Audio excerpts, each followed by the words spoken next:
Hello, everyone. Welcome back to another episode of Real Film Chatter. I am not Patrick Campbell or Andy Gomer or Sarah. No, I'm not either of those people. Or Mike. No, I am Diego Crespo. And with me is Gina Versa, a cohort of mine from the Waffle Press podcast, the podcast we host alongside Real Film Chatter. And we are coming back with a vengeance this year. And our first big movie discussion, a movie review of Star Wars Rogue One, a Star Wars story. There's no Star Wars before the Rogue One, right? No, it's just.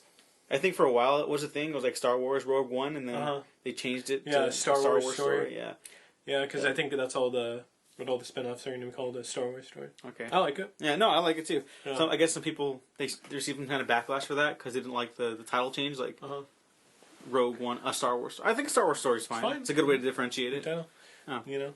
Yeah, so we got to go watch it on the Disney lot, the first round of screeners for the movie outside of the premiere itself. Yeah. That was pretty cool. Very cool.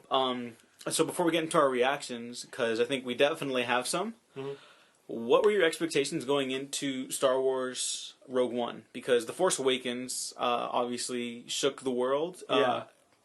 Even though that had pretty large critical acclaim, there were some mixed reactions. Yeah, there were a lot of fans. You and I. Oh, here, go ahead. Because I think you and I were pretty big fans of that movie as well. I saw it like 4 times in the theater.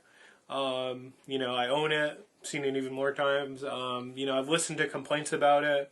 And I still love it. I loved it coming out of the theater. I think, you could critique it a little bit. They could say it's too nostalgic or too much, member berry from South Park. But, I think it's still a good movie. There's faults, but there's faults in everything. And, I really love Force Awakens. It was a step in the right direction after the prequels, So. And even there, I think there are definitely defenders. I know Patrick is at least a big fan of half of the Phantom Menace and aspects of the prequels, and very much a fan of Revenge of the Sith. You and I think, are also on the same page with that. Like, I think we like it, but it's not like great. It's not good. Yeah, I think there's good things about Phantom Menace for sure. Revenge of the Sith, I think, is still like the one that's so close to being good of the prequels, from my opinion. But regardless how you feel the prequels, it was at least the right direction to take it in, with starting new movies again, So, with all that out of the way, expectations for Rogue One. Pretty high, moderately high? It was very high. I really love Gareth Edwards. I wasn't the biggest Godzilla fan, but Monsters I felt like was his best film going in, and I just love all his how he directs and just everything about him, because he seems like a super fan from what I read. He's a huge Star Wars fan, and this is our first spin-off, and it's still a prequel. But I just looking at what the story was going to be, how the rebels got the plans, I felt it was just a really cool storyline to explore. And I think I was telling this to you, at some point in the original trilogy, you never see the war between the rebels and the Empire too much. You don't really see the nitty grittiness of the battles. I mean, you see Hoth or Yavin 4 or Endor, but they're snapshots, because it's focusing on Han and Leia and Luke, and they're not really for a good part of Empire, they're hardly with the rebels, and even A New Hope, and I felt now we get to see how the war went between the Galactic Civil War. So I was I'm pumped to see this, so I was just I was extremely excited for it. So color me a big fan. Yeah, I was these last few weeks. I was relatively excited for it all the way through. I'm a very big fan of Godzilla, and I'm a pretty big fan of Monsters as well. Gareth we disagree on Monsters, Godzilla. But big fan of the director. I think nobody really gets scale like Gareth Edwards does for modern blockbusters. Yeah. There may be some contenders that go alongside him, but him especially. An interesting choice to discuss the Rebel stuff from the Star Wars. I never really thought about that. You don't really spend too much. You spend enough as you need to. You go in and out. Yeah, if you watch Star Wars Rebels, you probably get more of a sense of it. That's but the original trilogy. Yeah. And let's just get right into it. This is a spoiler-free review, to reiterate. I loved Rogue One Yeah. a whole lot. A lot. So like this is your gut reaction. my gut reaction is that it's an incredible feat for not just Star Wars, but for blockbusters in general. Mm-hmm. I think this is the blockbuster of 2016. Okay. Better than Civil War, better than Star Trek Beyond, which was pretty much my favorite of the blockbusters this year. Like, I love Star Trek Beyond. Just blew everything else. Yeah, this blew me away. This definitely. is destroying my... I'm setting up my rankings for the end of the year now because I'm catching up on everything, but this has just destroyed it all. I thought I had it set, but nope. It was your expectations were Alderaan, and this movie was a Death Star. Yeah, pretty much. And again, no spoilers for this review. There will be a separate discussion. Mm-hmm. There's still many people who haven't seen it. Majority of the world. Yeah. So we'll at some other point we're all gonna get together and talk about that too. But I loved Rogue One. I loved Gareth Edwards' direction, his cinematography as well. A lot of the shots, it had a lot of like cool striking imagery. It's not spoiler. You've seen it in the trailers, like the upside down Death Star, or like some of the planets, like just look like really cool. Like they were very like striking ideas and images. Yeah, and Gareth Edwards is I think he got a negative reaction for how he treated his human characters in Godzilla. Right, yeah. Which I can understand, disagree with, because of what the movie was trying to do. This one is a human story first and foremost. Mm-hmm. And the human stuff, the Rogue One team, they are really well fleshed out. Oh, yeah. You don't understand every little thing about them, but you understand who they are, where they're coming from, and where they're going. Them. Yeah. And they, I felt they were very, like, I don't know if it's the most complicated characters you've seen in Star Wars, but, they had a lot of shades of gray to them, I would say, not giving too much away, but they're, a lot of their motivations, they're very, like, murky at first, or, like, even, like, the bad guys, you get to know them more, like, you get to know, like, the Empire and everything. Mm-hmm. Yeah. I won't get too spoily, but I think we could mention the central characters. Mm-hmm. Felicity Jones as Jyn Erso. Yeah. Mads Mikkelsen as Galen Erso. Ben Mendelsohn, right? I'm pronouncing that right. As Koenig. As Carrick. I think he's Carrick. You think he's like the director Carrick? Yeah. Yeah, and he was the chief science specialist working on the Death Star. Mm-hmm. And so that's like his baby project, and he kind of cares a lot about it, and he needs to really run smoothly. Otherwise, some people are going to be very upset about him. There's another pretty popular Star Wars villain. We don't have to get into him because his stuff. You've seen the trailer. You've seen the trailer, but you also haven't seen everything in the trailers. Definitely. But those characters that we mentioned, specifically Jyn Erso, people who are complaining about the dumb Mary Sue debacle with Rey, which we still think is ridiculous. I don't think we'll have those complaints here. No, she's not great at everything. Yeah, I think it takes all the problems people may have had from Force Awakens and just like, here's this movie, and you won't have like a single problem. Yeah, it's important to note that there are no Jedi in this movie either. Right. No. These are all normal people. They have faith. Some of them have faith in the Force, because the Force is basically religion for this universe. And that's an important aspect of it without anybody using Force abilities. So that's a cool touch.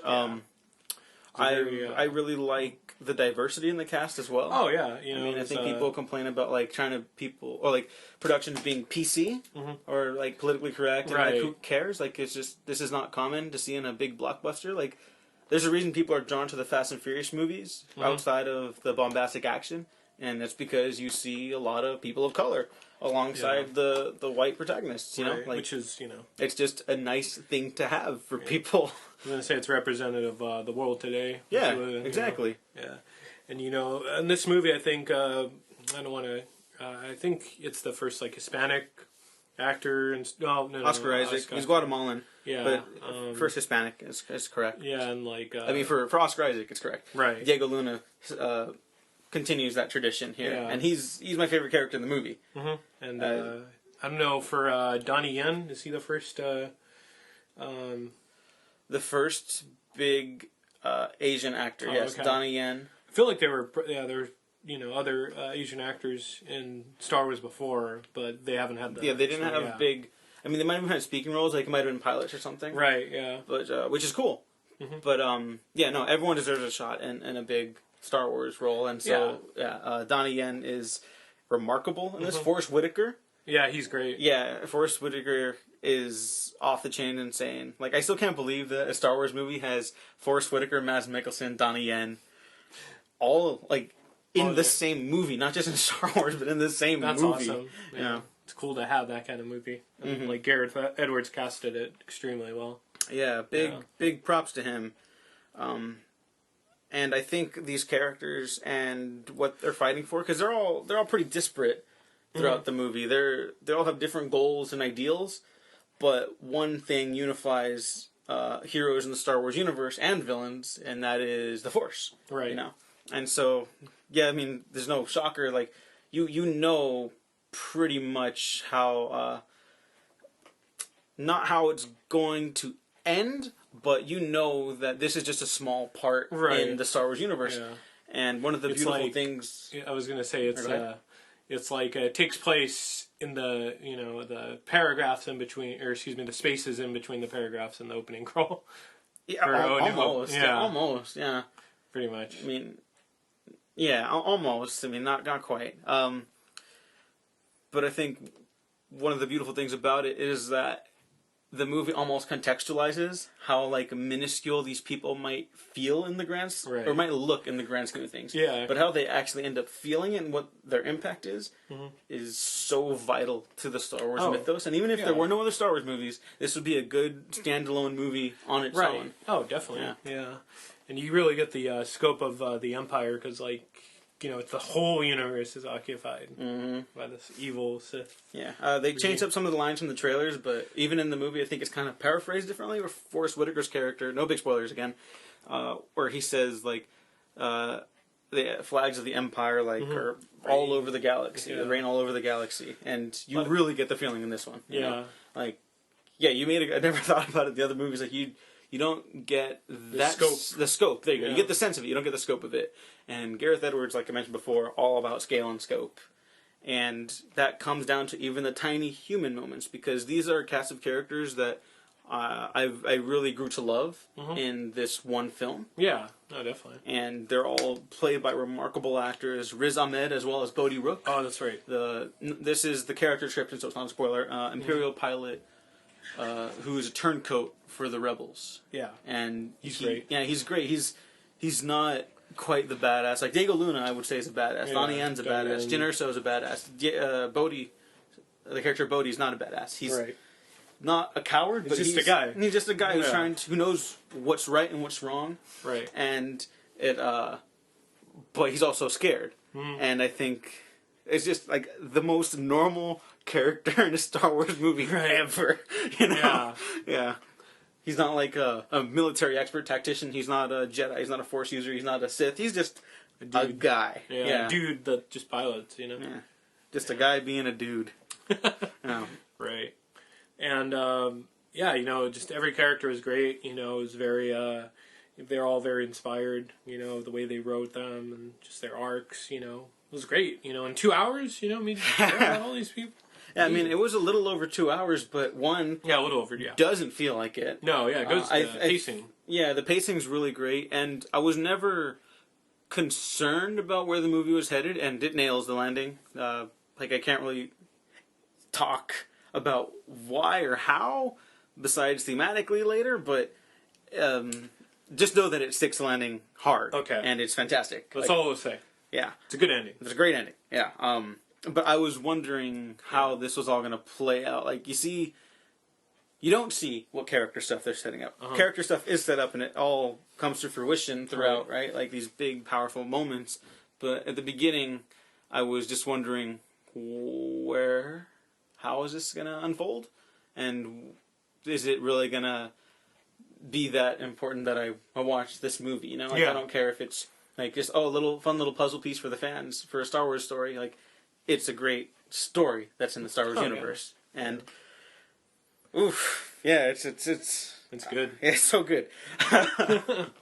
I guess. I want to talk about a little bit about the action. Sure. Again, more scale and scope stuff. Right. I want to watch it in IMAX. Oh. Because we did not watch it in IMAX or 3D. I don't think I want to watch it in 3D either. No. But IMAX, I will definitely put in the bucks to see that. Because some of the landscape stuff is... It's gorgeous. Yeah, it's just gorgeous to look at. And, I mean, Gareth Edwards, even if you don't love his work in Godzilla, I mean, that stuff, they look like mosaics, you know? Yeah. Look like paintings. And same thing here. This is the first Star Wars movie not of one of the prequels that I could tell when it was digital. But, I mean, you kind of have to for this one now. Yeah. Because of some of the ship stuff. Right. And, there was like maybe one or two ships that look models. No, for sure. It's just like every once in a while I'll be like, oh, like my brain just registers that differently. Digital, It's not a complaint. It's just you can train tell. to see that in your eyes. And like Force Awakens, there's some stuff that's a little remixy of it, but I don't think people complain about it as much as they do with Force Awakens. Which again, I think we both vastly disagree with those complaints. Some similarities, like again, this is in the trailer, and Gareth Edwards mentioned this initially, where in A New Hope, Vader walks out and he's dressed in all black, and the Stormtroopers are all white, and so there's this interesting contrast and introduction to the villain. You know immediately who's in charge because of how he walks and how the character is dressed and composed. Right. And then Krennic, Ben Mendelsohn's character, is dressed in all white, and the Stormtroopers, or I guess his Death Troopers, are all black. Right. And so there's that interesting like reverse. Like it's a fun thing as a fan and as a creator. It must have been for Gareth Edwards, but for an audience, like you instantly register the same thing. Like, okay, that's the guy in charge, and he's not as badass looking as Darth Vader. And again, without getting into any spoilers, that's very important for that character. Yeah. He doesn't look like a Darth Vader. Yeah. Yeah, and he doesn't quite act like one either. Right. He's very interesting to contrast against Vader and, like, other Imperials we've seen, like Tarkin or, Grand Moff Tarkin or the Emperor. He's I think he's like one of the most unique Imperial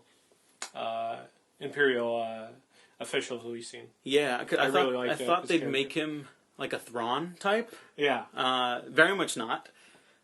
Thrawn, I'm very fascinated with what Rebels is going to do with him, or doing with him. I haven't caught up yet, but I'm a fan of that character. Yeah, he's a great character. Yeah, and this guy is not quite that.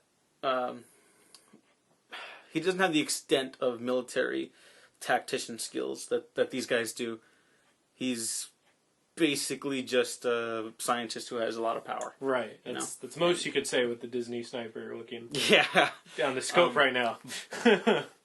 But he does play a vital role in the universe and as the character, and something I really loved is the juxtaposition between him and the hero, Jyn Erso, where they both play such minor roles in the universe, but they both ultimately change the scope of the war, the face of the rebellion and the Empire, and how those two sides acknowledge that is very interesting. Yeah, I really like how they played those out. Yeah. It's so hard because I want to talk about so much. But yeah, that I think a lot of people are gonna underestimate how well these characters are realized and how well the world and these stories are coming to fruition. Yeah. I would say, it's very like Empire Strikes Back, which was, in A New Hope, you didn't really get too much personality. Well, you got a lot of personality from the characters, but you got more specifics. In like Empire, I would say this is very like Empire Strikes Back, where you get to know these characters, like in and out. So yeah, this is also, I think, very important to note is that it is quite a dark. Oh movie. Yeah, for kids. Essentially, it's still a kids movie. It's still a kids movie, but there's some darker stuff. This isn't very dark. This isn't like Disney Renaissance dark. Like this is like isn't like the Black Cauldron? This is like Aesop's Fables dark. I think, where like still meant for kids, but what about like an asterisk? Black Cauldron. Black Cauldron. I've never seen Black Cauldron, but I know that one's dark. Yeah. So not. Yeah, I think I'm gonna stick with that. Yeah, you should just warn your kids. Yeah, just warn your kids. It's a little darker. Maybe like anything under than 10, maybe. Yeah, it's not BVS. It's not. No, it's not Batman vs Superman.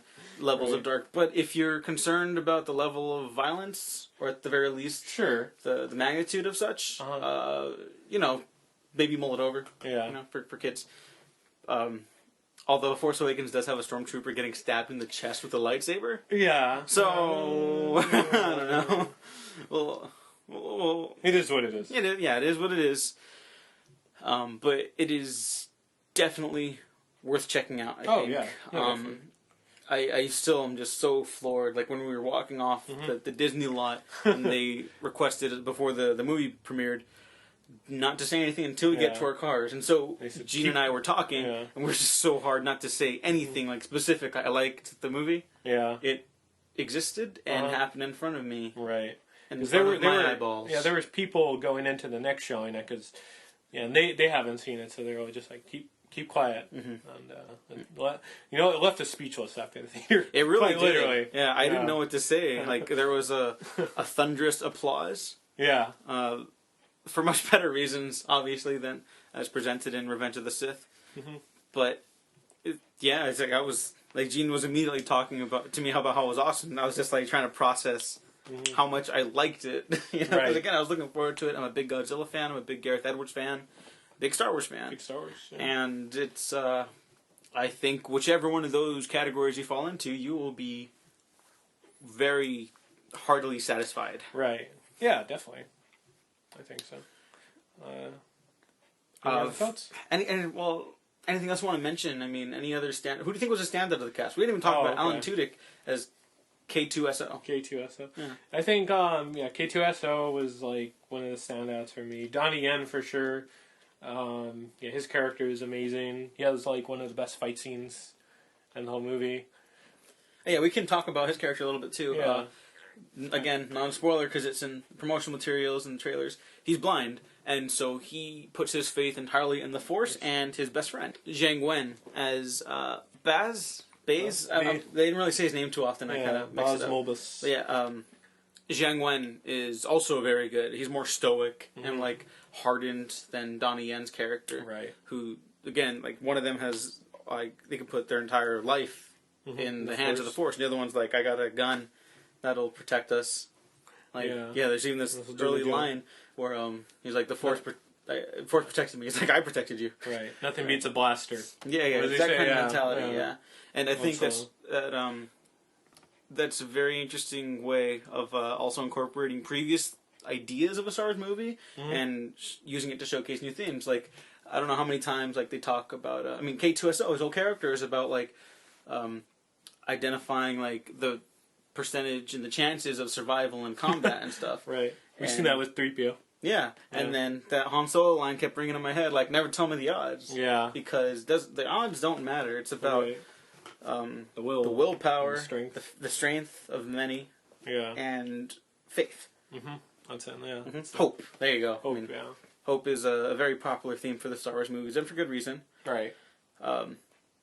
And what was so interesting about the movie to me is, I guess as a final thought on my end, if you want to add anything else, go ahead afterwards, is that it's not so much a movie about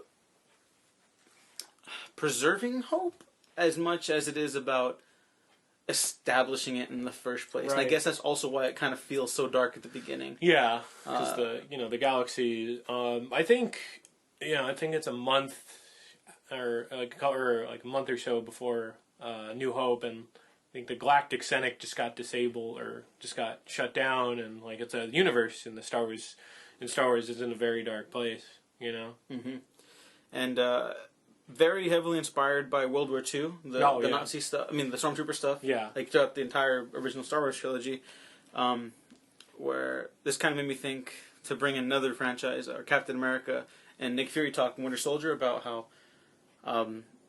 Nick Fury is justifying the means to an end sort of thing, and then Steve Rogers says, like, we were at war, like, these people aren't at war yet, like, we did things that didn't make us comfortable sleeping at night, but we had to because we were at war. And Nick Fury has this more dark rationale about how, like, well, if you do this first, like, if you react faster than the bad guys can act, then it's okay. And so the rebels aren't all sunshine and daisies either in this movie we see, and how they discuss this and how they how they establish hope in this universe.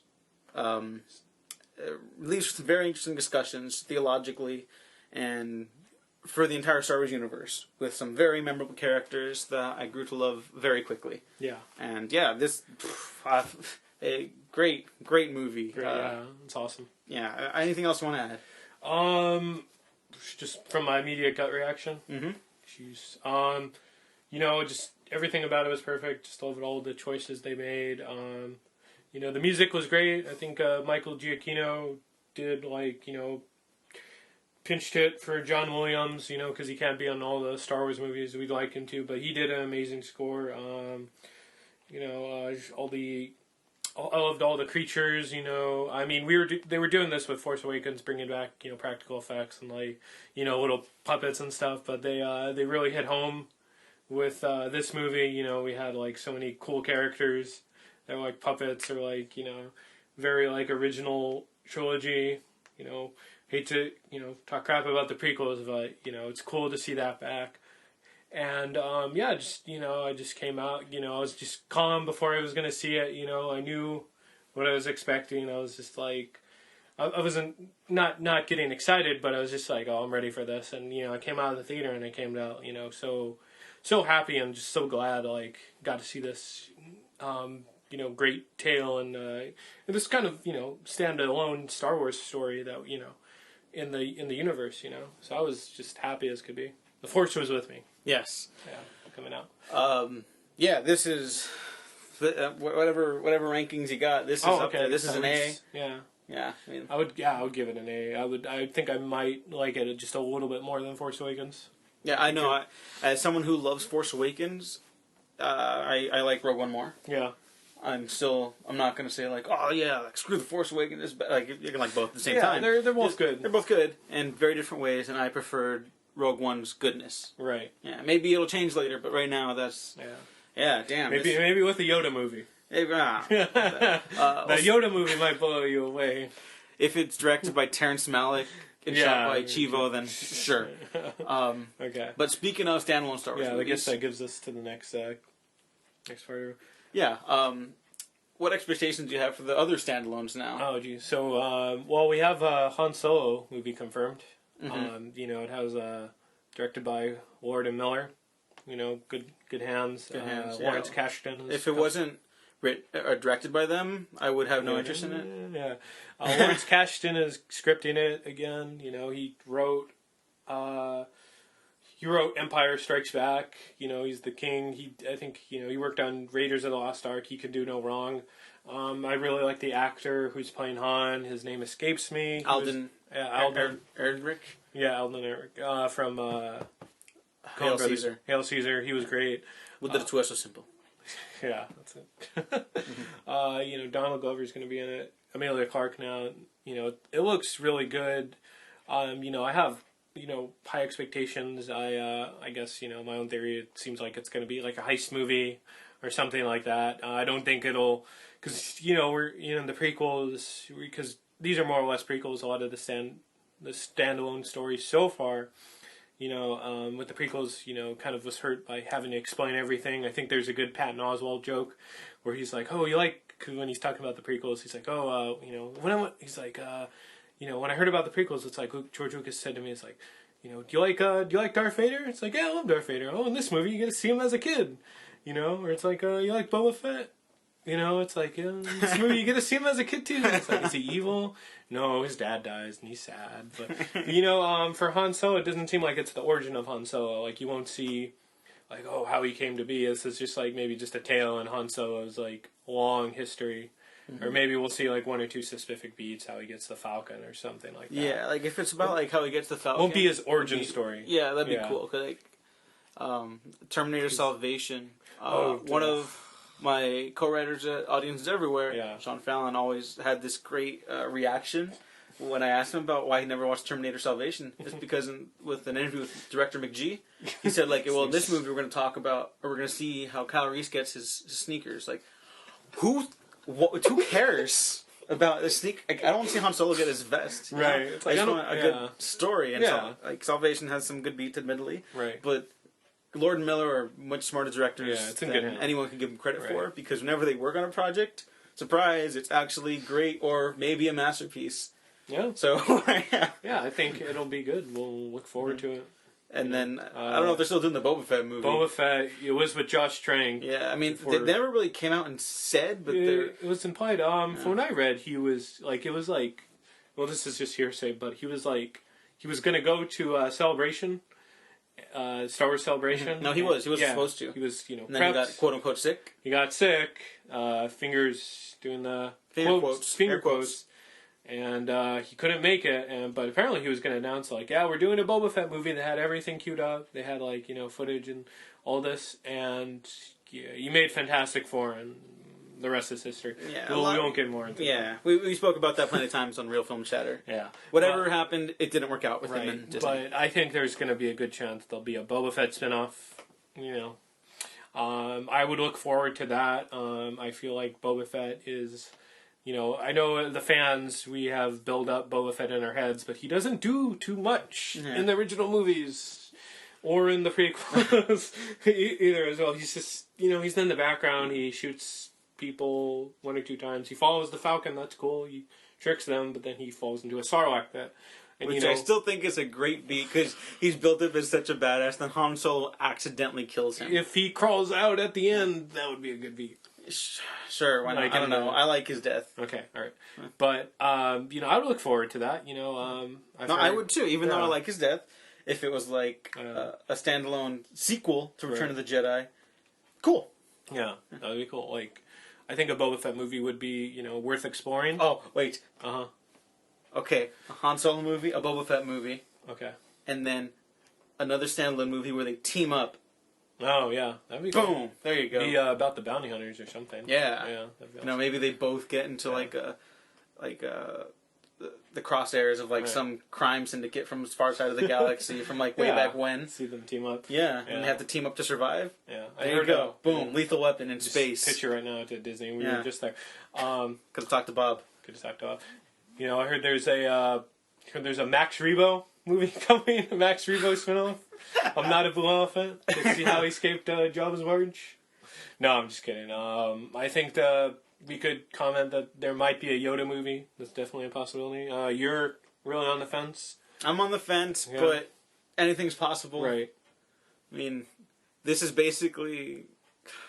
good evidence for me to push forward and be like, just give them the benefit of the doubt, because they haven't steered me wrong. You're 2 for 2 right now. For these they've done a good spin-off story, so I think whatever. Good is an understatement too. Great, this great is spin-off story. So fantastic. I was telling you, if there's a Star Wars movie every year, and if it's this good, I don't care if they make one every 6 months. If there's a spin-off movie every other year after the trilogies, and they're half as good as this, I'd still be okay. Right. Yeah. So I have good faith in what Kathleen Kennedy and all of them at Lucasfilm and Disney could do with the spin-off stories. I'm not going to be cynical about it. I think, they showed us with Force Awakens and Rogue One. If they have a good story, they'll do it. So, they may run out of characters to do spin-offs. There could be an Obi-Wan. Maybe they create a new character. That's what I wanted from the get-go. Like, just new characters. Well, these are new characters. I mean, these are new characters, but they're familiar territory, different stories, or new lens through which to look at similar stories. Yeah, definitely. But I'd like them to continue changing it up more. Yeah, I think. But right now, I think us as fans, we should all just have an open mind. This was great. Mm-hmm. Let's just see what they deserve. An open mind now. Yeah, they deserve that for sure. So I'm feeling pretty good about the spin-off stories. Yeah. Maybe now we can get a woman behind the camera though. Yeah, just tossing that out there. Feel nice. I mean, Kathleen, they have the head of Kathleen Kennedy. Yeah, but she's not a filmmaker. Right. Yeah, but hopefully Ava DuVernay. Just keep that in mind, everyone. He's calling it right now. Yeah. Maybe. So I guess that gets us to where's this fall on your Star Wars list? And ranked all the movies except the holiday special. You can't put the holiday. No, the holiday special doesn't even count. Like that, I'm still not sure if that was made by human hands. Yeah, I like it more than Force Awakens. I don't. Okay. I really hold the original trilogy. Just on a personal level, this isn't like me trying to be objective at all. Okay. Return of the Jedi, Empire, New Hope, and those are like by centimeters of difference. Right. You know, Yeah.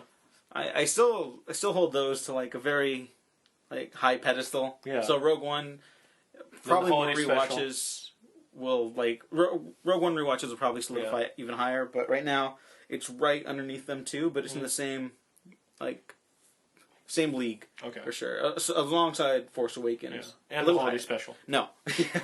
No, and then the prequels, 3, 1, 2. Yeah. Then every other bad movie ever. And then the holiday special. Okay. Yeah. We talked too much about that. If you haven't seen the holiday special, like it's really bad. Yeah. It's just the worst. It's the worst. Literally the worst. Yeah. It introduces Boba Fett. That's the only good thing you can say about it. That's not even... In terrible animation form. Jesus. But, you know, we'll leave that be. For me, you know, I'm going to go with Empire is my number one. Empire, personally, is my favorite. It's got me through a lot of dark times in my life, inspired me. You know, you see these characters struggle, and, you know, they make it through the end. You know, they're torn... Well, you know, they don't... Well, I was up Han Solo, but well, you know, Luke, Leia, they all make it. They're bruised and they're battered, but they still, you know, have hope for the future. So that's, you know, that's one of my personal favorites. Number 2 is A New Hope. You know, A New Hope is, you know, it created the universe. You know, it's not perfect, but it has like so much going for it. You know, it world building wise, it just created everything, and it's, you know, it's a great film by itself. It's like, you know, Lucas just directed it well. 3 would have to be Rogue One. Rogue One would be my third choice. It's just my gut instinct right now. You know, we talked about Rogue One, why it's good. You know, enough said. Force Awakens is 4th. You know, it's a great film. You know, it has its faults, but, you know, it's just a fun movie. And then, you know, Return of the Jedi. I like Return of the Jedi, but, you know, personally, it's, you know, 1 or 2 things it could have done a little bit better. I'm sorry, you know, hurting your feelings, but that's just how I feel. Ewoks are cool. Ewoks are cool. I like Ewoks. They defeated the Empire with sticks and stones. Fuck yeah. And, you know, traps and all that. Shoot, I forgot we're not supposed to cuss on this. That's okay. Are we? I can do it. We'll bleep it up. I can do it like once. It's alright. It's fine. Alright. And then, you know, the prequels, Revenge of the Sith. I think it was like the prequel that's so close to being good. So close. You just needed like one, you know, one less dumb one-liner or like one really bad plot point. You know, could have had a couple rewrites and it would have been great. And then Phantom Menace and Attack of the Clones. It's just the bottom. Bottom is Attack of the Clones. So hard to sit through. Oh, God. It's not one of the worst movies ever, though. Yeah. It's just very bad. It's just, you know, I'll never forget the line. It even beats, like, you know, bad Lucas lines from, like, A New Hope. Is, oh, sand, I hate it. It's so rough. I'm like, when he's talking to Padme, it's like, George, this is supposed to be romantic to you? You know? I will say, rewatching those prequels last year. Yes. They're not the worst. They're bad, but they're not the worst. They're not the worst. They're not BVS bad. No, BVS is worse than them. And Yeah, the holiday special. incompetent. They're not the holiday special. Yeah. Yeah. They are what they are. Yeah. We're past that now. Yeah. And that pretty much wraps us up around here, I believe. Yeah. Gene, why don't you go ahead and let the people know where they can find you? Oh, okay. You can find me on Twitter at Gene9892. I have a Facebook page called We Own Nothing Films. Share some short films. I share a lot of your podcast episodes on there. Yes, you do. Thank you. Yeah. And you can find me there. All right. I'm Diego Waffles on Twitter, DEGGO Waffles. For everything Real Film Chatter and Waffle Press, go to Real Film Chatter first because they let me host the return episode for this year.